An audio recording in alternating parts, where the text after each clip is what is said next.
your hands in the air if you're real as me. Ooh.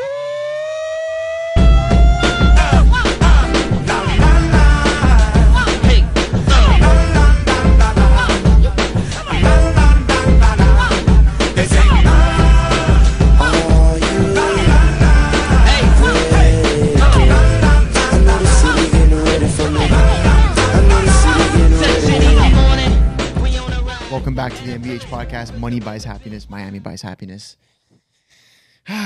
Damn, son. damn, son. Yeah, I mean, listen, before we get into it, just want to let you guys know, everyone's been asking us like, hey, how the fuck did you guys get Kyle on? How the fuck did it all happen? What was the situation? Well, we had comments like, "Oh, you guys must have been friends with him back home in Toronto, Canada, Yeah, whatever." for sure, bro.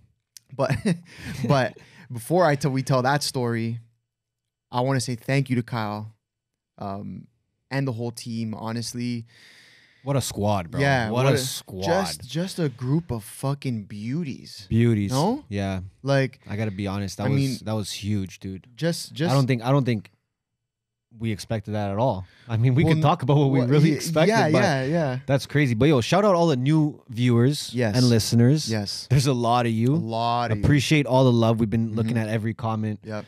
Most of them good. Some of them are jokes. Yeah, so it's a funny one. Some fucking There's some jokes. funny But yo, welcome. Yeah. Welcome to Yeah, MBH. welcome to the channel. We're just gonna give you guys straight fire. Fire. Week in, week out, it's straight fire. And yeah, we just thought the best way to move on from that ridiculously successful episode was to kind of tell the story, because obviously, I'm sure you guys saw, like, first of all, our subscribers went from like 2,000 to like 22. I think we're still We're at climbing. 23 now. 23. Yeah. You know, we're doing like averaging like on a good episode, maybe like between 1,000 to 3,000 views. This one just touched a milli this morning. A milli. Like, holy That's fuck. crazy. Anyways, okay. Yeah. Let's get into it. So, for anybody new, old, whatever, this is the story of how the fuck it happened, how we got Kyle on, and how we fucking manifested this shit. So, actually, we're going to get our editor to pop it in here, but we've actually kind of been manifesting this. Yeah. We've like, I don't want to say called Kyle out, but like told him a couple times, like, hey, bro, like, we're going to get you like on some of our older episodes. Yeah. And yeah, I think this really all started with us getting 905 Shooter on first. I just love this podcast so much. Kyle, I feel like you're gonna see this too. Hit the kids up, bro. Kyle, bro, check your DMs, bro. I'm gonna say this again. Check your fucking bro. Check the DMs, bro. DMs, Every already. day, bro. Shout out my guy Nino, Yeah, bro. shout out Nino. He I think he hit me up or hit Ernesto up. I think he has both up. Yeah, he hit us both up and was like, "Hey, like, love the podcast, love what you guys are doing. There's not really anybody in Toronto doing it, and yeah, like, if you guys are down to have me, I'd love to come on." So I think that was kind of the first step of like maybe getting some recognition. He came on. It was a banger episode, you guys. Then we had him on again, but the first one was a bang. They were both bangers, but the first one was a real big banger. And so he came on, and that was cool. And I think that caught Kyle's eye. Obviously, they still follow each other and whatnot.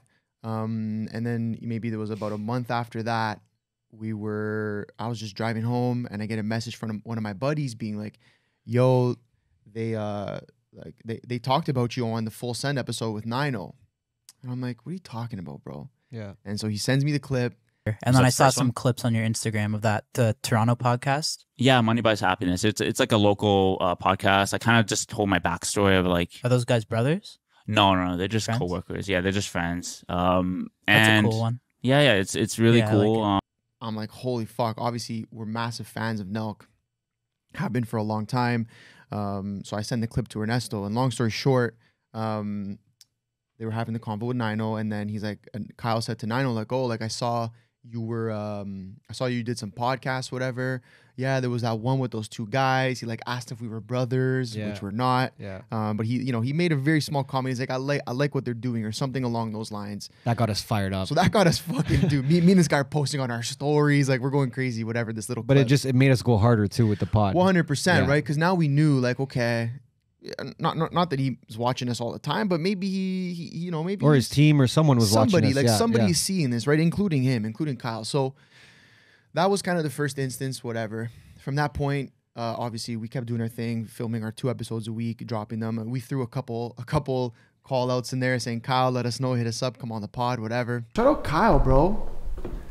I know you see us, fam. I know you see us, bro. I know you see this, Kyle. Come on the podder. Yo, check your DMs, bro. It's a Toronto it's thing. Not that serious. It's a Toronto thing. You know where we're at. You seen it. Come true, baby. I know you even threw the whole like, yo, I like that. Yo, I heard you say I like that. Yeah, it was low, but I heard it. I like that. And then I was fucking stoned one Friday night. I think it was about, I'd say between 6 to 8 months You're stoned every ago. Friday night. I'm stoned every Friday night, but one specific Friday night, again, I don't know if it was 6 months ago or 8 months ago, just stoned on my couch. I'm like, you know what? Let me just fucking DM Kyle and whatever. Yeah. Like, truly not expecting to get a response at all. I just hit him up and I'm like, hey man, we'd love to have you on the pod if you're ever in Toronto. We're big fans of you, and like we think that like our audience and the city, to be honest, would just love to have you on a hometown pod, something like that. And like I'm like, yeah, but you know what? Like probably he's never gonna respond. I even told Ernesto, I'm like, yeah, okay, like he's not even gonna respond. And then man, like I think it was a day later, he just hits me like, and it was quick. He just hits me. He's just like, I'm down, bro. I'm like, here we fucking go. So I'm snapping. I'm like, okay. Right away, I'm like, dude, let me know if you're in the city, blah, blah, blah. We'll fucking come fly out to you to film it, whatever. We went back and forth a little bit, and he's just like, honestly, I think it'd be cooler if we did it in Toronto. I was telling you this, right? Yeah. I think it'd be cooler if we did it in Toronto. It's hometown vibes, like whatever, blah, blah, blah. Okay, proper. Like, that was cool. Wasn't really going to try and be pushy about it. Can't be pushy, you know? Can't be pushy. No. And he made his point. He was like, yeah, when I'm back home in Toronto, we'll do it. No problem. So fast forward like a couple months, he's back home in Toronto. He was at the Rink of Dreams, ripping some hockey, some fucking puck matches with the boys. Puck. Yeah, that was crazy. And I tell Ernesto, I'm like, dude, I'm gonna DM him, like fuck it, like whatever. DM'd him, hey bro, see you're in town. If you got a fucking hour of time, let's make this happen. Yeah. Didn't read it. No problem. Dreams crushed. I'm like, all right, all good. I think I actually double DM'd. I think I even told you. I'm like, I'm gonna fucking double, like whatever. You know what I mean? Yeah, like you did. And I double DM'd him. Didn't even read it. No problem. All fucking good. All fucking good. So fast forward again, maybe 2 more months. We're still like throwing little like gems. Yeah, I think every episode episodes. of just like me and you, we were for sure doing. Yeah, that. I mean like, hey bro, like we know you're watching, Yeah. whatever, blah blah blah. And then he puts out a tweet, and you caught this actually. Yeah. What did the tweet say? What podcast should we go on, or what podcast should we blow up or something? Yeah, like it was that. like, so it was like what podcast should full send like blow up or Yeah. something.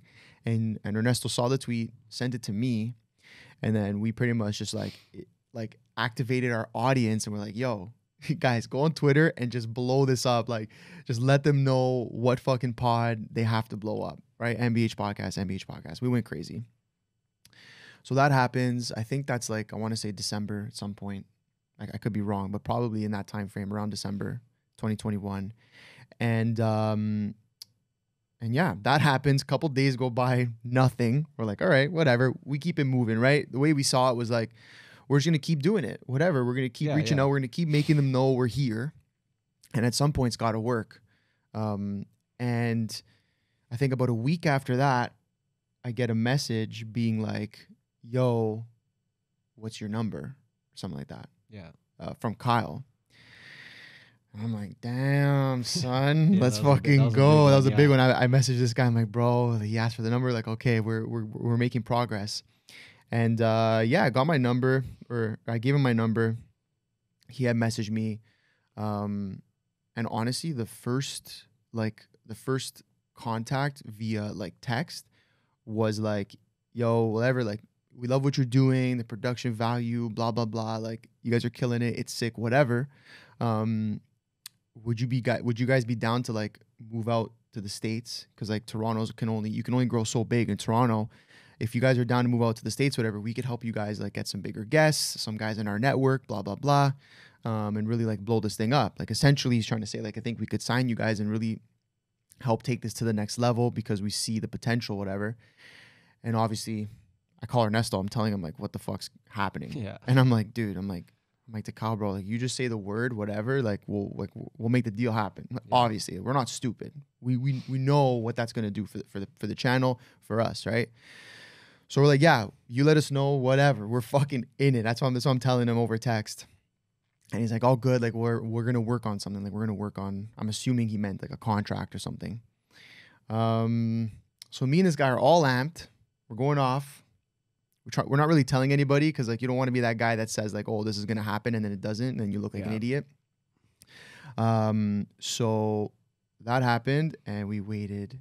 Started with hours, days, weeks, months, and just nothing was coming of it. And obviously I was in a weird position. We were in a weird position, but because I had that contact with him, I was in a weird position because I wanted to do whatever I could to push it forward, but I also didn't want to be that guy who seemed like pure, I don't want to say desperate, but sort of desperate in a way, right? Thanks, bro. No problem. And yeah, so basically we were like, okay, we're obviously not going to just like rely on this to happen. Like we keep it moving. That's how we work. Whether this deal came through or not, whatever. Like we were going to blow this podcast up. If it took us 20 years, we would do it. And we'd put the work in. And so I think like just like it was maybe like every month or every like 3-4 weeks that whatever that went by, I would hit him up. Dude, I was sending him voice notes being like, hey man, like we're fucking eager to do this. Like you let me know whatever you need, whatever. Man, just getting left on red time and time and time again. I think it was probably like 5 to 6 times that I hit him. And bro, honestly, I did that because when we got to Miami to come film here, we watched the podcast, not the podcast, we watched the Kanye documentary. And I remember there's a part of it where Jay-Z and Kanye were in the studio and they think they come up with like H to the Izzo, like the biggest track of one of the biggest tracks of both their careers.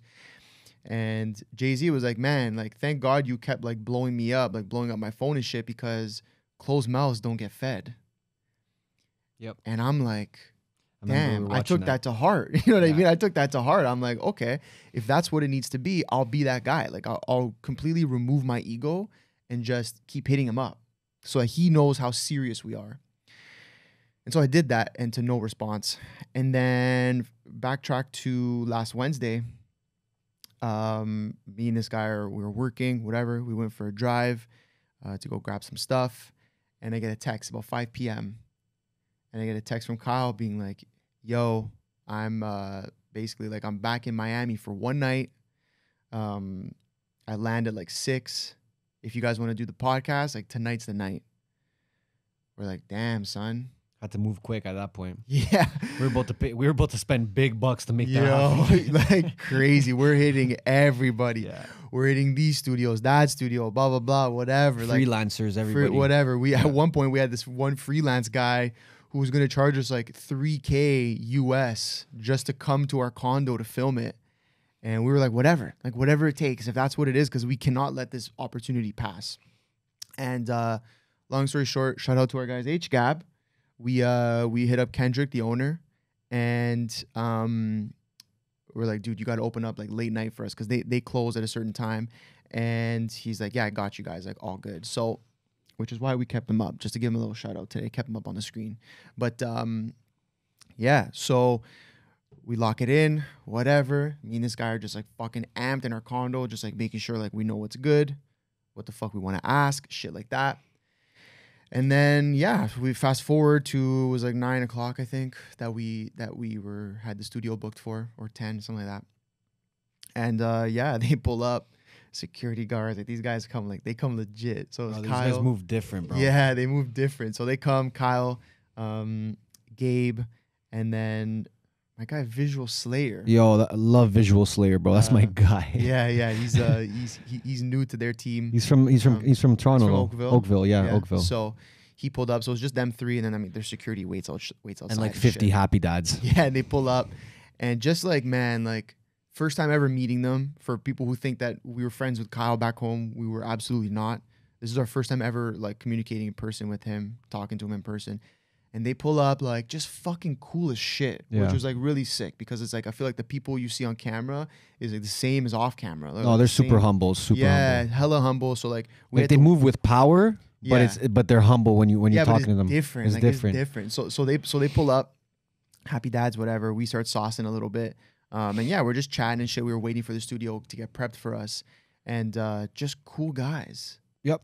We're just chilling, like they were being so cool with us, like whatever. Like obviously we're all from Toronto, Canada, so there's obviously a lot to talk about. Like we had a good chemistry, I think, just like from the hometown vibes. The same accent, so we're good. Same accent. People calling us out in the comments. Yeah. But yeah. So that sort of sums it up a little bit in terms of like how it all happened.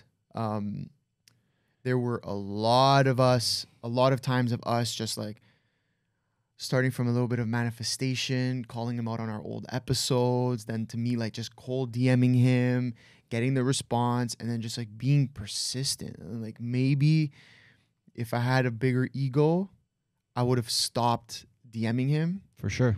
And stopped whatever. Like eventually when it got to text, stopped texting him. But like, yeah, like closed mouths don't get fed, straight up. They don't. And I was like, bro, I kept telling Ernesto, I'm like, bro, like I kept asking him, like, yo, should I text him? Like, should I do it again? Like again? And he was just like, you got to do what you think is right. And follow your gut, you know? Yeah. And I just knew it. I'm just like, listen, like he's going to see how motivated, how legit, how serious we are about this. And I think he saw it.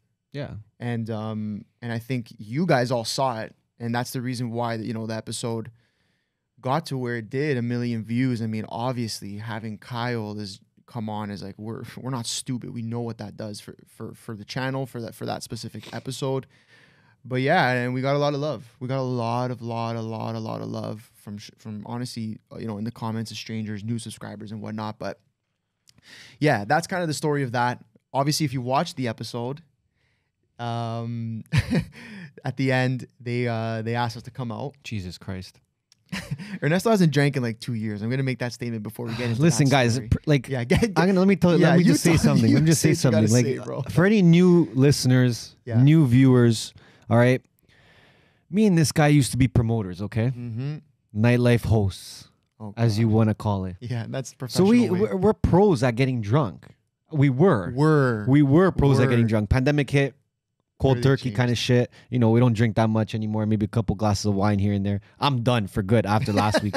But yeah, so you drink sometimes, but I don't really drink, bro. Like I don't really drink since the pandemic hit. Bro, I can count on 2 hands since 2020 how many times. I probably drank like 8 times. Yeah. Since 2020. So I was trying to change my ways. Yeah, you did. I did change my ways, you know, but it was one of those relapses. Oh man. So Kyle invites us out at the end of the pod. Which I'm sure you guys saw if you watched it. I'm wearing fucking shorts. Okay. I'm not ready for the club at all. Neither was I. We're both wearing the merch though, so that's proper. That was proper. So, a couple happy dads during the episode. It got me kind of warm. And obviously the fucking Nelk Boys asked you to come out. You're going to go out. Like, I don't give a fuck if I haven't drinking in 10 years. You know what I mean? Yeah. Like, it's going down. Yeah. So we left here. We went into Kyle's whip. Security, ready to go. Yeah, strapped up. Let's go. Went to Steve's condo to pre-drink. Which, like, hold on a second. You're downplaying that right now. You can't even really explain the way that, like, I felt like I was like, I was in a movie. I was pretty much in a movie. I felt like I was in a movie. You're but downplaying that because, okay, like, we're not going to give the guy's location and shit out. Yeah, don't do all that. But, like, it was fucked. But we went to, like, one of the most prestigious buildings in Miami. Yeah. And we went right to that penthouse, baby. Right up there. Right up to the top. And, bro, it was like elevator to the top, walk right into the condo. It's one of those. Shit. It was legit. And we walked in. Dude, it was a vibe right away. Like they welcomed us in like family. Steve was fucking so cool. Yeah, he's a dope guy, man. Introduced himself. Showed us actually like on his phone that he was watching our episode with Jimmy. Like that same day, which was really crazy, cool. Man. It was just like those little moments, like him watching the pod with Jimmy and shit like that. I was like, damn, like it was sick to see. Yeah, but he's really humble too. Steve's super humble. Like humble as shit. It's fucked because if you watch their videos, you would think like these guys are maybe like some cocky motherfuckers or whatever, but like they're not, bro. They're not at all. Like I mean, Steve does a lot. He gives back a lot, but with the way he is and the type of status that he has, you would think he has some arrogance to him. He doesn't, bro. Really. But we walked in there like strangers. We walk in and Steve's rocking a Richard Mille on each. Okay, wrist. but I would be too. No.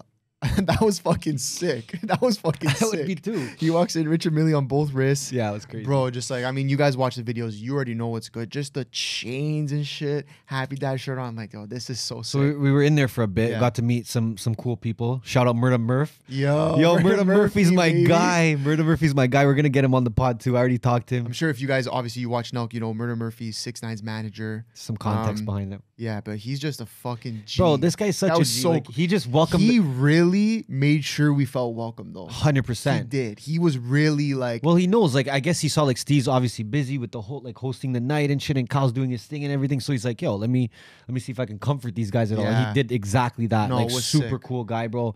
I fuck with him So- heavy. I fuck so- with him heavy. heavy. So heavy. So we're in the condo. Yeah, whatever. So we're in the condo, just drinking, having happy smoking a dads. We're couple just smoking a little bit, having some happy dad. Yeah.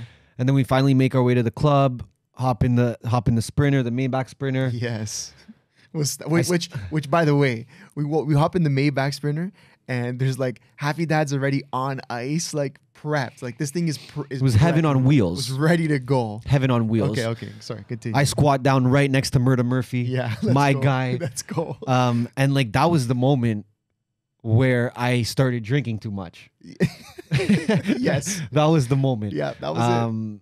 You know what? I kind of wanted to. I didn't Yeah. know I was gonna get so sauced, because I got so sauced. No, Let me tell we'll you. get there. We'll get there. But anyways, we get to the club. Yo, we got to the club. I felt like I was Leo DiCaprio, and I felt like you were fucking Ben Affleck. Yeah, it was and we were fun. walking in the club because like you walk out of the truck and there was just cameras, like the security guards bodying everyone out of the way, making their path for you guys Was sick. straight to the booth. Yeah. Just a lineup of bodyguards in front of the booth. Like, listen, like I've seen celebrities in booths and clubs and stuff like that. Like Yeah. we've seen it, but like, bro, like that, No, it was different, bro. I never Obviously, seen it like that. Listen, we come from nightlife. Obviously, like, man, we've seen some of the biggest celebrities, artists, Toronto basketball players, and like, man, they're lucky if they got one security guard in front. These mans had the booth lined up with like 5 security guards, just like boom, just like standing in front of the booth. Like you couldn't even do nothing, bro. It was That's why sick. I didn't do anything. I just sat I there. gotta tell a funny story. Actually, it was funny. It was jokes. I like leaned over. I like tapped one of the security guards on the shoulder. I'm like, yo, I gotta go to the bathroom. Where the fuck is it? And he's like, no, I got you, dude. This guy fucking just started bodying people left, right, and center. Yeah. Brings me all the way to the bathroom. We get to the bathroom. There's like 50 guys in line, and he's like, don't worry, come with me, bro. Walks me right to the front of the line and basically like picks me up and puts me in the bathroom. It's fucking Yeah, crazy. like a little baby, just everyone's yeah, exactly. And everyone's just looking, and he's just looking at them. He's like, what? And no one could say shit. It's crazy. It was sick. It was a crazy experience. Yeah, Like it moved different. I don't remember too much after a certain point. So keep it moving. Keep going. No, into the- you know what? Like there's going. there's times where you got to stop the story and you got to think if you're gonna keep going. Listen, guys, I got into a full send. yeah, absolutely. I did it all. Yeah. I went the full way. I Yeah. couldn't send any more than I did. I pretty much passed out the second I walked out of that club. The send was full. The send was full. I literally walked out of the club, lost all my consciousness, Okay, maybe it's where I take over. and then you came. So we're at about 2 a.m. now. This guy, like, honestly, is probably 15 to like 18 Happy Dads deep. Like, we ordered, which I don't even know why we did this. We didn't even have to, but we did. We had anyways. to. A fucking, like, I don't even know what you call it, 1 liter or like the biggest. That was like the 3 liters, biggest dude. 1942 bottle you can buy. This guy bought it. Yeah, but Proper. okay, hold on. Let me stop you because I went to the bottle service girl. Yeah. And she said, "What do you want?" Yeah. I said tequila. Yeah. And she goes, "Which one?" I said 1942. Yeah. And then the convo ended, so she just picked the biggest one. So she picked the biggest one, which is okay. It's fine. yeah, It she's needed doing to her happen. thing. She's doing her thing. And whatever. So he ordered that, and he drank half of it to his face, plus the like 15 to 18 Happy Dad. So you guys can only imagine where he's at this point. It's like 2 a.m. now. I feel like Bob right now. It's 2 a.m. now. This guy's like, I'm sure if you guys go, oh, you already know what the fuck's good. You there's always that one guy in the booth who like is just too sauce, and now he's falling everywhere and like bodying people. So I start seeing that happening. I'm like, holy fuck. I grab this guy, look at him, I see him, and I just look into his fucking eyes, and his eyes are just rolling backwards. I'm like, all right, they're done. We need to cut this right here. So I'm like, yo, let's go outside. Like, we need to go outside for a smoke, whatever. Grab this guy, get him outside, bro. No word of a lie. The second he steps outside of the door, his body just shuts off. Just like it's a shutdown thing. It was a shutdown thing. It was a shutdown just thing. Boom, body just like he just drops. Listen, kids, you gotta know your limits. You gotta know your limits. It was a couple of years for me, and I thought I could drink like I used to drink. Yeah. Which if I did that if I did that 2 years ago, You'd been fine. I would have been fine. Yeah, 100%. That was 2 years ago. So anyways, you should never stop drinking for that long. Never stop drinking at all. Never stop drinking. Shout out Happy Dad. I put this guy on my fucking shoulders. I'm trying to get an Uber. First guy denies us. He's like, yeah, okay. This guy can't even stand. You literally are holding him on your back. I'm like, fuck. Next guy comes, grab this guy like a fucking stuffed turkey, shove him in the back seat, get in the front. Guy drives us home. Really, really nice Uber driver. I don't remember your name, buddy, but you're a fucking legend for what you did. Get this guy back to the condo, bringing him up. Get him into the elevator. The fucking concierge is just, she doesn't even know what to say. I don't even know what to say to her, to be honest. Because I'm literally dragging this guy by his two arms. So it doesn't matter. Get him into the elevator. A little yak. Nothing too crazy. A little zap. Just to get it out of the system. Maybe one of the Happy Dads came out. I was surprised. It was just a little bit of a yak. It was nice. Good. And then door opens to our floor. And I grab this guy how I had him. Because I basically, if you're watching... You'll see this, and if you're listening, I basically had both of his arms over my shoulders from behind, so I was piggybacking him, but his legs were like dead, like dangling. So it was fucked. So I get him in the elevator, whatever, little yak.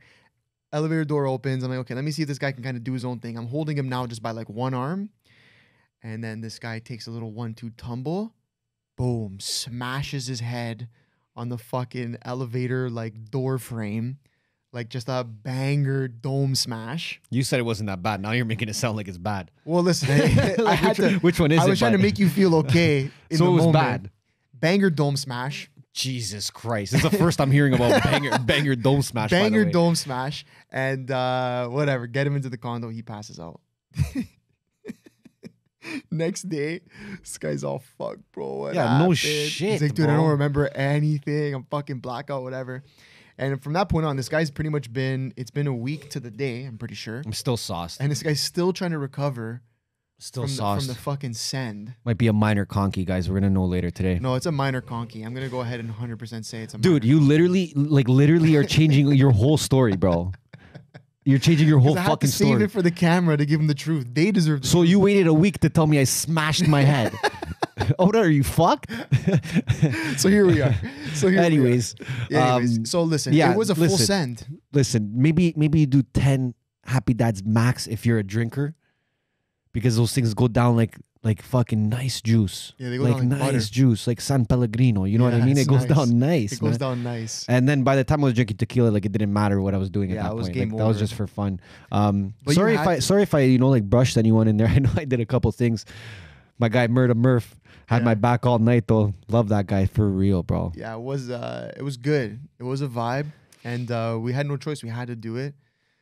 Listen, I went in on the full send, you know? Yeah. I went full on it. I understood what was happening around. You understood the assignment. I understood the assignment. Yeah. That's pretty much what it was. So that was that. Mm-hmm. And then, guys, we pretty much sat on the episode for a couple days just because we got it edited. We sent it to Kyle and his team just to make sure that they were cool with everything. We didn't have to edit anything out, which was awesome because he was down to just be very open about everything. And then, you guys ran it up.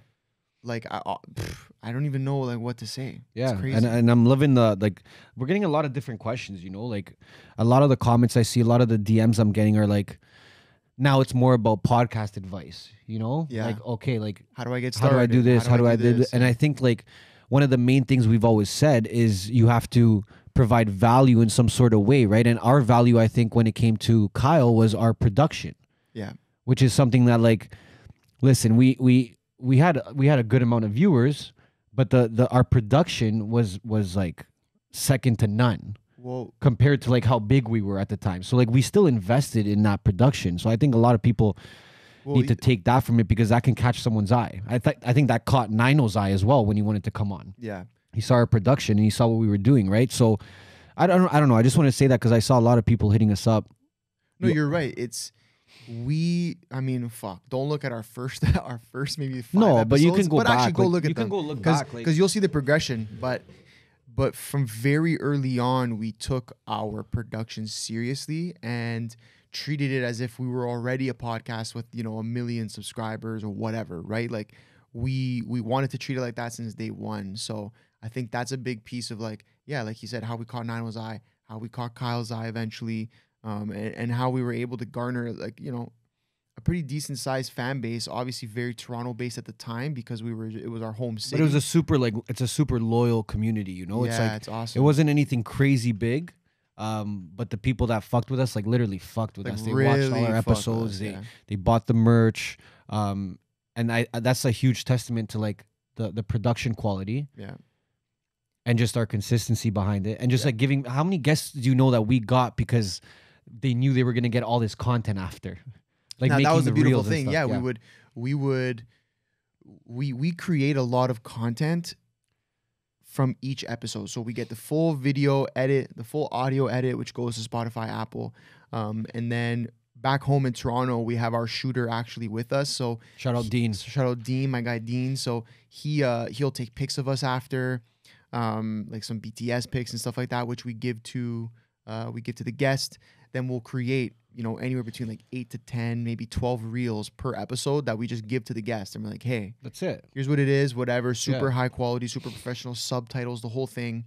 If you want to post it. And a lot of time, like I'd say probably 80, 90% of the time they do post it. And like, right? this was like, I would say now there's many more pods out there doing more content. Yeah. But when we started it, and like we were able to get guests just because the content pack we send them after, it was full audio, full video, cover art, thumbnails, reels, IGTV, whatever they wanted, really. Like clips, they were getting 30 pieces of content that they never got before.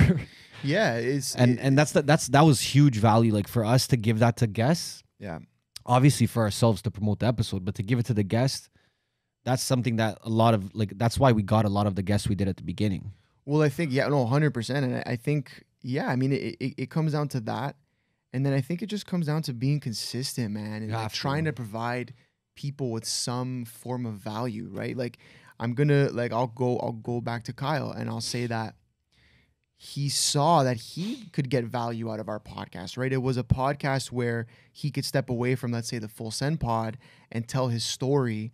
Obviously, Hometown Boys, that probably made a big difference in his choice. But he's like, okay, if I'm gonna do a pod where I basically, let's say, tell all, and it's going to be a different pod, not my own, then I want to make sure it's a hometown thing. Boom, we check that box.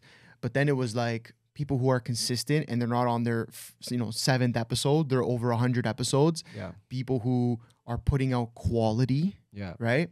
So it's, we start checking all these value boxes. Well, you have to remember there's another one too. It's like the way that we talk with guests. If we have a guest on, they're doing the talking. Yeah. You know what I mean? And that takes a lot. Like there's a lot of people that start podcasts just because they like to hear themselves talk.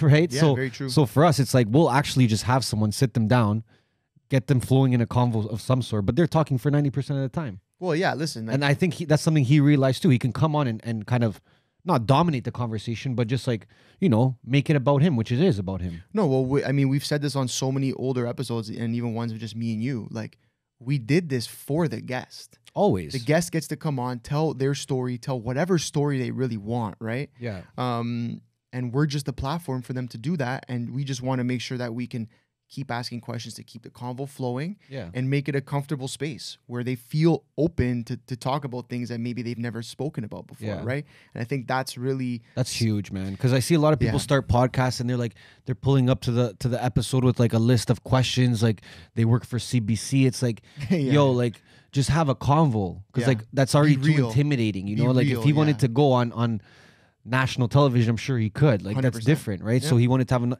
and that's another tip I would say. Like just try and you're gonna have to get good at it. Obviously, yeah. It's at first you're like, oh, I need some topics on the side. I mean, we even did at the beginning, had just some topics, some points, but nothing like, I have 10 questions, 20 questions, and I'm gonna fly through these. Like, it's not really like that. Well, like I mean, even till this day, we're we do research on every guest we have. Yeah, but in our own way, you know. Yes, yeah. But that's what I was gonna say. We do research on every guest that we have. We'll scour through their Instagram, their YouTube if they have one, whatever, all their socials, just to kind of see, get a story, get a feeling for who they are, and more little more intimate details about them. And then, man, like I got on my phone, I'll make notes on my phone. I know Ernesto does the same thing, but it's basically like we're making those notes because then they end up becoming mental notes. Exactly. Right? So that we don't ever have to look at our phones. Yeah. But because we've like actually written it down, we've made it real.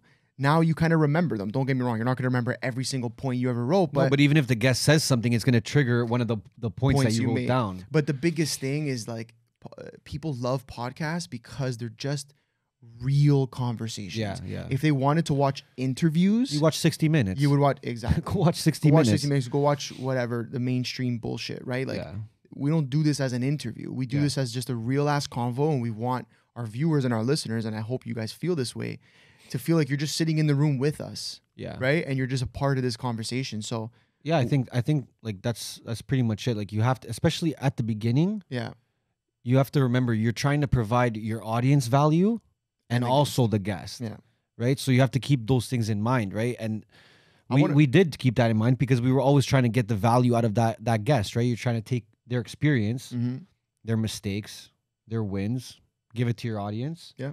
And even when we were at a smaller like community, we had a smaller community, how many people messaged you saying like, yo, this was so good because I learned this from it, or this was so. When you get those messages, you're doing the right thing. Yeah, no, I actually want to like give some praise to you because you really taught me this, especially early on with this podcast, was like responding to as many people as you can and really like letting people know you appreciate them, especially from day one. Like if you just started a podcast or just a channel or anything and you're very low numbers, and you got somebody who's consistently watching your shit and hitting you up and saying like, love your content, love your podcast, whatever, like you got to make sure you really show that person love, because it's those people at the beginning that build the foundation for you eventually to get to a point where you're like, holy fuck, I never thought I'd be here, right? 100,000 subscribers, 20,000, whatever the case may be, right? So you really made me realize that, and that was something I really focused on over the last year, trying to do that. And I remember, like, I got people still in the DMs from like our day ones, bro. It's crazy. It's like, it's insane. So you know what though? But you gotta build, like, that's another thing. You have to build community. It's not just about like, you have to remember if you're putting out a podcast for the first time and you're not a celebrity and you're not famous, you're nobody right now. Yeah. Right. So community is huge, right? Yeah. So if that means there's 10 people watching your shit every week. Yeah. Yo, you need to cater to those 10 people. Yes. You need to. You're not big enough to just say, oh, it's 10 people watching my stuff, I need 20. Right? Mm-hmm. You need to kind of build that community. And I think that we did a great job of that. We use social media very well, especially Instagram. And when that community sees how consistent you are and how serious you are about your own podcast, they know you're going to blow up. Yeah, they know you'll get there, right? Like the people that watched us from day one, they're like, "Yo, I knew it. Like I already knew it," and I'm like, "I know you knew. Mm-hmm. That's why I fucked with you too." Yeah, it's facts. You know, so it's like you got to show love to everyone that's supporting you, because, like I said, you start off, you're nobody, right? And you can stay nobody real quick, and for a long time. For a long time, right? So those people around you that are supporting you, that are watching you, that are listening, yo, show them love in return. That's how it works. You know, like anyone that shows us love, we show them love right back. Like that's just how it goes, right? And because that's just how the world fucking moves, bro. Yeah. No, give what you get, you know, and that's been huge for us. So building community is huge, even if you have 20 people. Yeah. Giving value, and even this one, using each guest to get another guest. That's huge. I mean, even that's. I mean, massive. Nelk brought it up on their podcast with Rick Ross. With Rick Ross, they try to get someone from every guest, which is huge. I mean, they're doing it at a crazy scale, right? Like insane. But we were trying to do it at a smaller scale, right? So maybe start with a semi-pro athlete and work with a couple of them, and then after 5 of them, maybe you can now pitch yourself to a pro athlete, right? Or a music artist, smaller artist. Build it up. You have to remember, people who are successful to whatever extent, they want to talk about themselves. They want. Everyone loves it. Everyone loves coming on the pod and just talking about themselves, and I love it because I want to hear about it. No, 100%. But that's the thing. Like, if you're giving successful people a platform to talk about themselves, they're all in. Yeah. But also, don't get ahead of yourselves and say, "Oh, bro, I'm 10 episodes in, 20, even 50 episodes in, and think you can just like, you're just gonna get Rick Ross on the podcast. Like it just. I mean, it took us 100 episodes to catch Kyle's attention. Yeah.